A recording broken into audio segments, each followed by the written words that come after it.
Hello and welcome. This presentation is entitled Inspiring Tutors to Move Beyond Competence and Courtesy to Compassion online.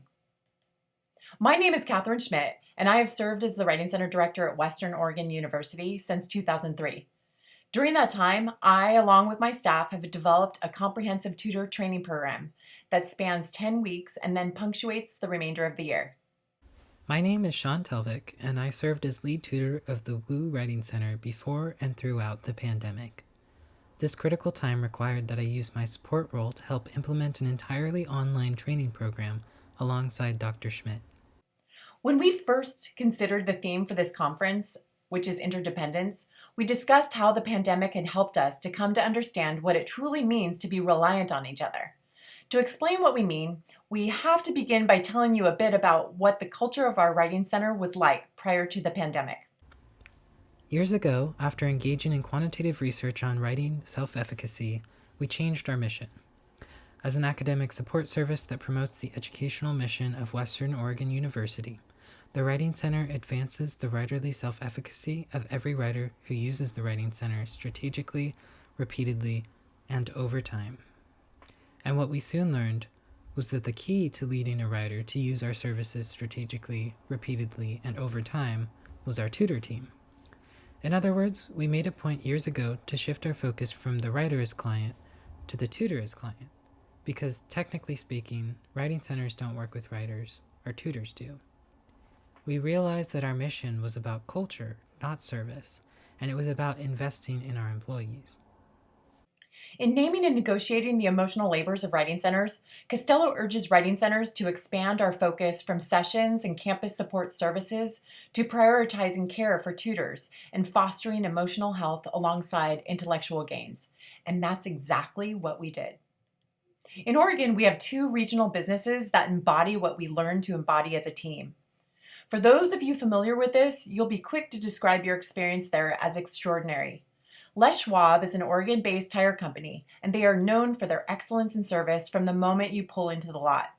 Employees bound out with great enthusiasm, greeting you before you're able to exit your car, and they promise accuracy and expertise in what they do. For your entire time at their location, they make a point to treat you as if you're the most important customer in the world. This is the second business, Dutch Brothers of Oregon. The baristas are the coffee world's equivalent of Les Schwab. They not only make outstanding drinks, more importantly, they make you feel seen and valued as soon as your car pulls up to their kiosk window. Our Writing Center's goal has been to be the Les Schwab and Dutch Brothers of our university. Thus, the foundation of our training, professional development, and community building evolved into this. We wanted our tutors to believe that they are judged not so much against the standard of other writing tutors in similar settings, but against the standard set by the nicest people giving services anywhere. And we simply didn't believe this could transfer online. Now fast forward to March 2020 and the forced move across the nation to online spaces in a moment's notice. With great effort and intentionality, however, we discovered that we could continue to find ways to build a culture that inspires tutors to move beyond competence and courtesy to compassion in digital spaces. This brief presentation will describe how we were able to keep culture at the center of our transition, and we were incredibly surprised to learn that many of the things we were doing for and with tutors were made better in a virtual environment. For the sake of this presentation's time limit, we are limiting our focus to 3 that are both practical and profound: scripts, session observations, and live tutor-to-tutor chat support. Before we dive into the details of the 3 activities, we'd like to provide a bit more about the culture of our center regardless of being in person or online. We see that there are 3 levels of caring that go into our work at the Writing Center. The first is competence, which is something we look for when we're hiring. As you can see here, competence is the foundation upon which the more sophisticated levels of caring build. In interviews, we ask questions that help us to establish what these applicants are like as both students and as employees. We're looking for already established behaviors, like being prompt, acting appropriately in the work environment, and completing work on time, to name a few. These are habits that we won't be teaching in the training course. However, they are habits that will ensure their success as individual employees who will be part of a team. The second level of caring is courtesy, or service excellence, which we desire to see in our applicants, but we know that they can hone over time. For us, this happens when we acknowledge every person who enters the Writing Center. Courtesy involves communicating clearly with students that their goals are at the forefront of every session. It means never saying, "I don't know," to a student without also saying, "So let's find out together." We will always make a point to get a student to the right person and resource no matter what. Courtesy is something that every tutor can hone and refine when we, as a unit, are clear in our expectations and transparent about how to achieve them. The third and most important level of caring is compassion, which moves the tutor beyond service excellence. Maya Angelou's words ring true here. People will forget what you said, people will forget what you did, but people will never forget how you made them feel. According to Fred Lee, compassion appears to be an action that springs spontaneously from a person who is inspired. And what this means for us as a Writing Center staff is that we aim to inspire our tutors as employees, because when we do, our tutors create incredible experiences for the student writers with whom they work. And they are experiences that encourage students to learn to use the Writing Center strategically, repeatedly, and over time.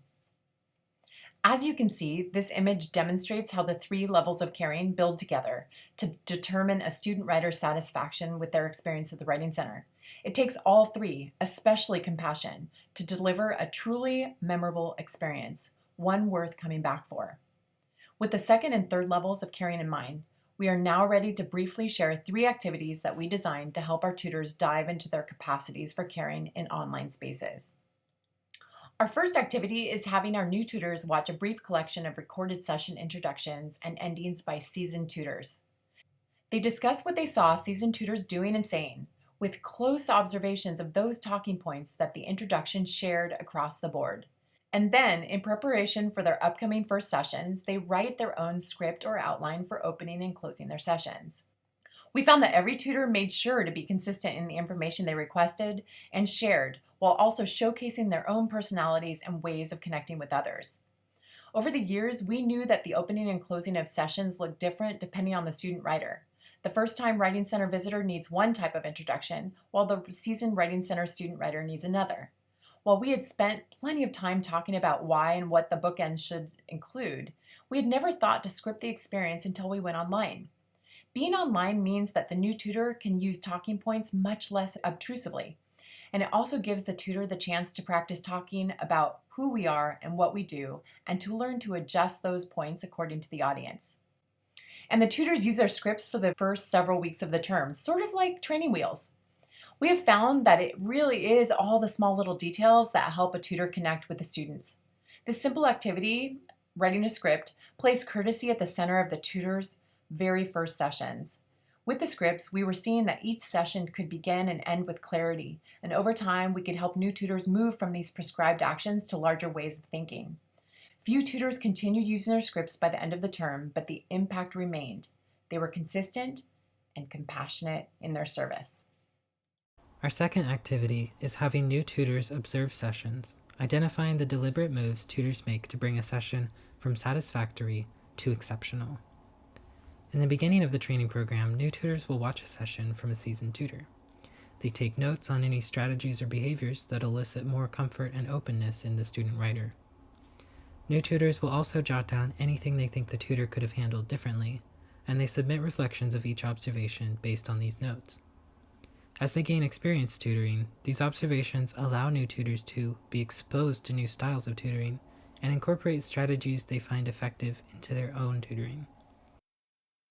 When we operated in person, so much of how we witnessed compassionate tutoring was from overhearing and observing other tutors in action. Because we all shared the space, the Writing Center was a constant learning environment, and these early observations were easy to schedule. Having that stripped away left what felt like a void in our training.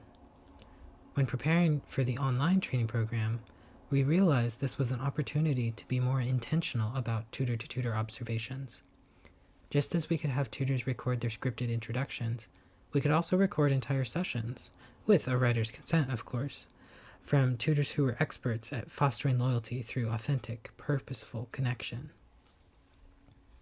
Returning briefly to our mission statement, we want writers to visit us repeatedly over time, and that requires a good amount of buy-in. Lee describes how it takes something memorable to turn an ordinary satisfactory experience into something special.